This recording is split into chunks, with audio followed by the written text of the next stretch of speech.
Masarap maging bata ulit.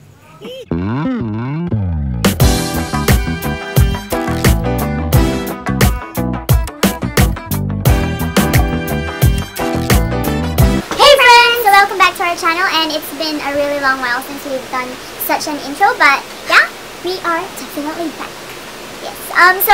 This video is going to be a sharing. So this is definitely one of our highlights, one of our Philippine trip highlights, even though I wasn't personally there, but I was there in spirit.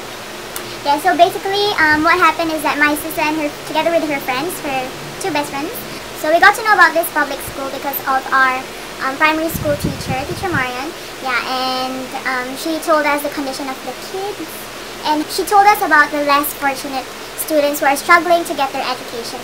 So just a little disclaimer, we are not putting this up, we're not sharing this to let you know that we did such a good deed, you know, this kind of thing, but it's more of to spread awareness to everyone that this thing really happens, and this thing is actually occurring, and like each and every one of us can do something for them.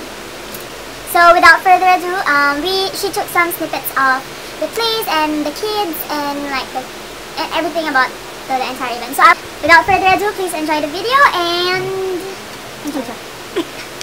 Hey friends, so today I'm not with Mom. So yes, I'm with my best friends, but they're not here right now, and we're at Tarlac, Philippines, and we're here to visit the school where our previous teacher or primary school teacher is currently teaching right now. So we're going to give some early Christmas gifts for the kids there, and I hope we can play with them. Yeah, and so see you later.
Kasi kapag dating nyo sa pag tumanda na kayo, ayun, yun talaga, education talaga is pinakamahalaga.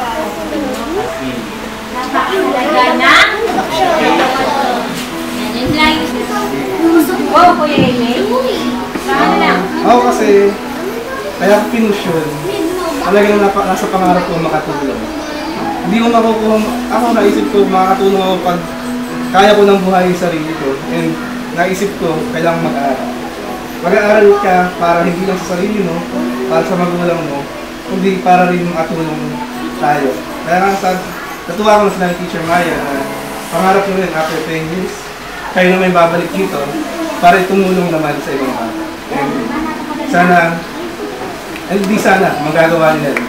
Bakit ginusto nila?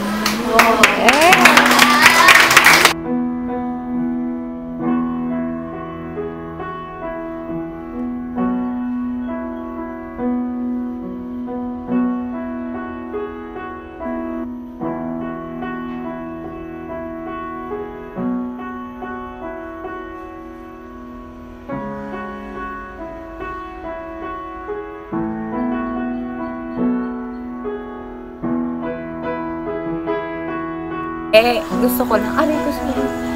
Sorry ka na sa kanila. Magsabi kayo ng na-realize nyo na lesson learned. Huwag kang Tama. mag-hotspot kasi ang bagal. Ang bagal natin nakakatuloy. Masarap maging bata. Yes, masarap Thank you, maging ate. bata ulit. Masarap maging bata ulit. Oh my gosh, ang saya maglaro. Yung walang iniisip. Maglaro, hindi nga kayo nag-cheer eh. Hindi ka nga nanalo. Hindi ka nanalo, kami nanalo. Joke lang, nanalo po siya ng last game na. Dahil lang po sa Pero mga hindi rin siya malagan. kasali dun sa last game. So, yun, sila daw. Pero yun, ang saya. Ang saya-saya. Nakakatuwa yung mga bata. Tsaka may nakita akong mini Monina. Mini beautiful Ina. Ito siya. And next year, sana malaki yung gadget. Oo nga. Next Kasi may year. trabaho ngayon eh. Oo. Pero nakaya lahat. Everything went well. Pero ayun nga. AJ, gusto mo ba? Yun nga. Sabi nga ni AJ, nakakataba talaga ng puso. Lalo na parang, tapos nakita namin sila parang alam niyo yun. Diba? Ang liliit nila. Tapos parang inisip namin, ganyan ba kami dati? Nanda sa amin yung teacher namin. Si Teacher Marian. She's very, very nice. I love her. We love her pala.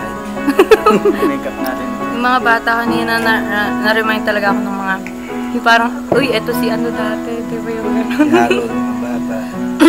Oo, tsaka yun. Hindi. Yung parang si Christian nung bata, si Alec nung bata, di ba yung... Mini to. Pero iba yung ano nila, no?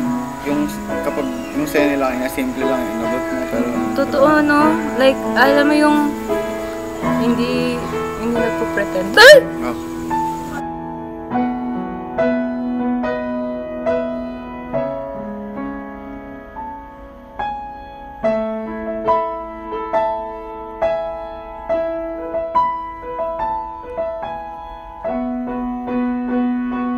So now you've seen the video. The kids actually gave her a lot of letters. It's so touching. Yeah. So I will let her do the honor to share with you guys what the kids told her via the letters. Yes. So read it now. Tama ba? Then who, me? Yes, you. Tagalog. Yeah, it's in Tagalog. It's okay. To Manila from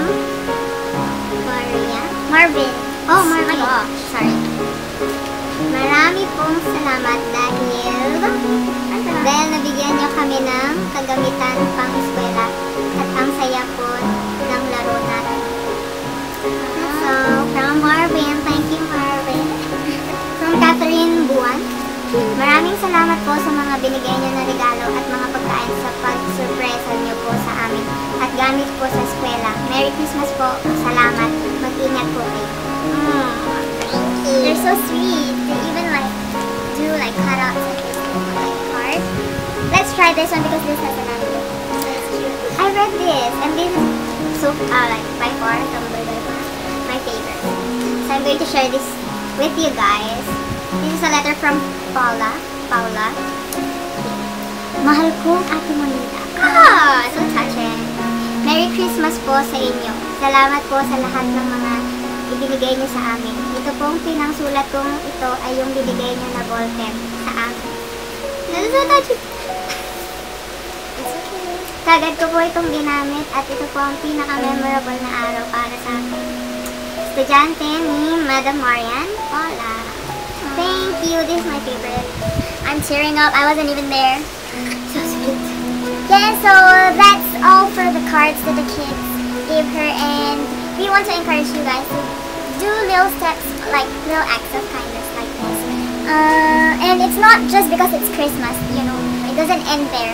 If only we have the chance to do this very often, we would. And yeah, we want to end on to this entire thing. Just be a blessing to others. Always remember that. And yeah, be a blessing to others. Continue.